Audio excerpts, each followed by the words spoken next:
He was my friend. Is my friend. And yours. I went, I saw, I conquered. James gave him a quizzical look. I did him a favor, thinking it would work out. I knew they were close. I didn't know they had been having an affair for 2 years. You knew about it for nearly a year, Sirius. How was I to tell you? I found out a week .. 2 at the most before we were attacked. I'm sorry. James rested a hand on his friend's forearm. I ... just see you so well ... I forget what you went through, and what he is going through. I forget about the attacks ... There has just been ... so much. James looked up to his friend's face, catching his eye. Whatever part you played in the end of my marriage, I understand it must have been hard. I forgive you. And I forgive you for being an ass, said Sirius, shuffling out of his way, seizing the bottle of whiskey. Honestly, I won't open my best juror again if you're going to be like this. He looked back to James, proffering it again. James stretched his arm out in affirmation. Anyway, you can't forgive me yet, until I apologize. He leaned a little closer. I do apologize. I am sorry for not telling you about this. If things were different, if I could go back, I would. I know it must be hard to hate a man who was once your friend for stealing your wife when he has been critically ill for nearly a year. And even if he does wake up tomorrow, he has to know about his wife going missing, probably dead, and his son, too. There was silence, as both wizards thought about that. Then, I thank you for your apology, and I forgive you, James stated, carefully. You are my best friend, Sirius. I could not have got through without you. I think, once this is over, Sirius, sagely, we can begin to put our lives back together. We just need to wait for Tabitha. To Tabitha. James began the toast, raising his glass. Tabitha. Sirius acknowledged, clinking his rim. To wherever she is.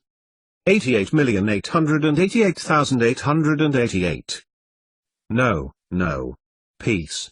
I need this one, Gelot, we need this one. Breaking from Grindelwald's play fight, which inevitably led to intimacy, Albus Dumbledore took to his feet, and looked at the pensieve again. He had stored Cecilia Frobisher's memories in his pensieve and, having little luck in discerning a pattern, was in the middle of extracting another. This particular one seemed to be wedged in her mind like a limpet between two rocks. You are no fun, anymore, Grindelwald whined, in a mock playful tone. And then added, businesslike, I understand, my darling, but don't be all night. I need to listen to something, to take my mind off what I am doing, said Albus, looking disdainfully over Cecilia's form. Tell me about tonight, the arrangements tonight, with Fimlin. He has instigated more attacks through Franciscan jurists, has he not? He has, replied Grindelwald, beaming. I am delighted that non-wizard pollution have been eliminated, but it risks our case. The beauty of the hearing is that our allies have thought it all up by themselves. With a little suggestion, added Albus, his hands now at the very edge of the pensieve, as if willing the memories to yield to the sequence he was seeking. We need our agent in the British ministry to play his part, Gelot replied. Oh, but he will, have no doubt. Albus at last looked up, desire in his eyes. Gelot looped his waist with his arms. It is not time yet, my love. Beltane. Walpurgisnacht. 30th April. Not long to wait, just over a month. Then, we can have him with us. Grindelwald broke off. But then, his face clouded again, stepping back from his lover. By then, the intransmutable objects need to have been fathomed. I cannot get them to fit. We have what we need of Riddle. But, there is something more if we are to fix him. No words passed between the sorcerers now. They slunk momentarily back to their own worlds, both working on the problems that opposed them acquiring access to him. Unaware of the immediate exchange between the two wizards, Cecilia at last was dreaming. She was descending beyond the veil, seeking Joseph Black. And another man was there too, at the other side of the memory. Someone she thought she recognized. Nothing felt like the feeling when she was with him. like she was wearing armor and there was something clamoring to get in. Him. He, who not only mastered the memories but ruled them. That was it. That was what Albus Dumbledore needed. It was unfortunate, then, that Tabitha Penright got the first, claiming it as her own, adding it to her own collection of memories. It would elude Albus, and he gave up in frustration. But there would be another way. 88,888,888. The wedding arrangements were ticking along nicely. In 7 weeks, less than 2 months, she and Harry would be married. He was pleased. More pleased, though, that Hermione's mother was prepared to continue to make the wedding arrangements, considering the separation of his parents. It was because of the separation, Hermione had explained. She pleased that Hermione said their mothers were continuing with the preparations. To be married at the ministry and then at church, so it was legal in the wizarding world and the non-wizarding worlds, and then reception. All was ticking along nicely. Or so Harry was telling himself. But it was not how he had imagined his wedding to be. He had imagined himself taking a more active role, for one thing, but with the work he and Hermione had, which was due in a fortnight, to be heard in Strasbourg, he could not. His parents being together for another. Both of them looked terrible and it was beginning to hurt Harry that he could not do anything about it. Ron had kept him company for a few hours before both of them said goodbye. Ron, his shift work at British flu getting him up early with fireplace scrutiny prevented him from staying longer. For Harry, it was this ... the report which, on some nights, felt that it had no end. He looked down at his notes for the evening. Hermione was right, he should not be dwelling on the lives of the wizards who called themselves the Going, but it was hard to ignore when their magical footprints were over nearly every document he had touched. There was no such thing as coincidences, but if there were, he would have to conclude that it was a coincidence repeated dozens of times that when the Art of the Wise's history was found, so were the Going. But, the Going were having no easy game of their quest in helping to maintain equality between wizards and non-wizards. There were problems, and lots of them. Tabitha Penright and Severus Snape, both at Hedgewood's during the dark times of Dumbledore's army must have been aware of them, yet each of them, all 5, were elusive. And yet their names kept appearing. Lully, said Harry, aloud. He spent time with mole scientists. Scientists who eventually made the greatest contributions to science this century. With every one of them, Raymond Lully was involved with the physicists, Röntgen, Bohr, Rutherford, Hahn, de Broglie. Their work was on energy. Atomic theory. Energy levels, electrons. Electrons release energy, you see, when irradiated. That's what these scientists found out, non-wizard scientists, the fathers of quantum physics. And then there's the blood samples. Lully came up the bones of the universal link equation decades before Snape did. And then, his colleague had a fairy story book, into which he wrote versions of the lives of the scientists they worked with every day. But, at the same time, the book was hundreds of years old. How can it be both 70 years old and hundreds at the same time? The Time Turner. It belonged to Salazar Slytherin. It was deposited in the ministry in the 1920s, under strict instructions by the wizard who had donated it for a close guard to be placed over it. But then another disappeared 6 months ago, coinciding with the attacks at Halloween. Harry's voice turned back to his father's words. We searched, and searched, Dad had said.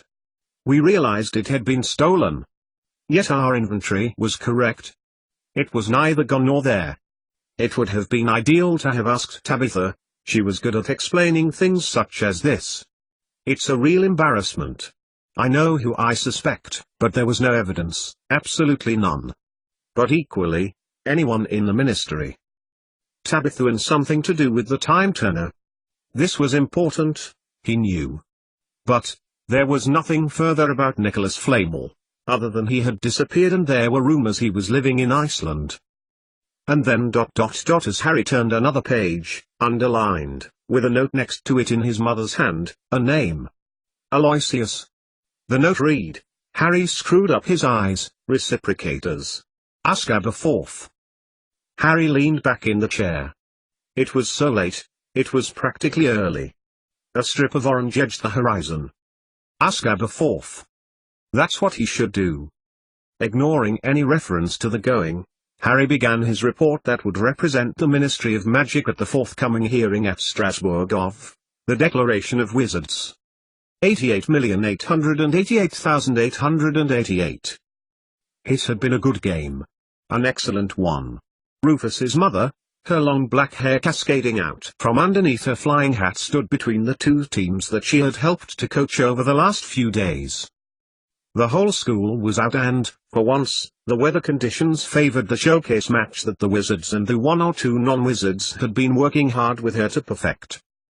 And you have all worked so incredibly hard to bring the game that was once here. She tapped the side of her head, before opening her arms around her, dramatically, to hear. It takes a lot to coach young people in a sport, especially one as new as Quibball, but it takes even more to carry it out. My thanks goes to both captains who, I am sure, will see this new game go from strength to strength. An hour later, in the greenhouses, after a long discussion over the name of Quibball, some people in the ministry wanted it to be called Hedgewood's Quidditch, or just the Hedgewood's game. Mrs. Lestrange was craning over some winter pansies, another of Rufus's experimental plants, also younger than their chronological age, also able to interact and, potentially, communicate to one another using radio waves. And you need the portable pensieve as a receiver, she nodded. Well, I never knew plants could be so interesting, my darling. Bellatrix Lestrange, hugging her son heavily. Rufus tapped his mother's arms after a while, and she let go. Julian, a few months ago, might have laughed at such a liberal sharing of feeling between the awkward but brilliant Rufus and his mother, but now, he smiled. For they were all their plants. And, he had an idea. I forgot to tell her that we need to get the plants' pollen cycles synchronized in order to align their wavelengths. He looked over their flowers. It's like they are listening, watching. Not us. We are too small ... but ... everything. And I think we can get them to listen to someone in particular, said Julian. Darren's eyes already ablaze of interest as he pulled his friend finder out of his robe. The bright light that had illuminated their immediate surroundings in the defense classroom had dulled to a faint glow, throbbing, rhythmically. He's asleep, said Rufus, conversationally. That's good. So? Prompted Darren. And Julian told them of his hypothesis, one which might mean they could communicate, send messages, or a signal to their friend, using their friend finders. One which involved using the red amethyst watchstone rocks, made of iron aluminium silicon oxide rocks to modify the signal, and amplify it using Rufus's pensieve. And the radio ... Thank you youth, for getting it. This means we can choose our wavelength for broadcast. It will be like a non-wizard radio broadcast, but just for Septimus. There was silence. Darren said nothing. Instead, watched the pulsing of Septimus's part of Julian's friend finder. Rufus looked back at the plants. Your mum said friend finders use electromagnetism? Exclaimed Julian, desperately, trying to breathe life back into his failing idea. So do your plants. So does the radio. Have you thought about pinning up the greenhouses? Asked Darren, thoughtfully, which was a lot for him. I think I remember how to do it, Rufus replied. A coherent answer from his friend, for once. He found the winding gear in the corner near the door, covered in dirt and cobwebs, and attached the handle. Sound travels there at night, I believe, said Mrs. Lestrange, appearing back at the door. Julian was about to say something. Anything, a denial, a retraction, a justification. But Rufus's mum continued, stepping back in. I was just having a look round, not much has changed since I was here. She beamed at the three boys. Work at night to contact your friend. She clapped Rufus on the shoulder. Son, see you tell your teacher of mole studies that your mother did pay attention when she was at school.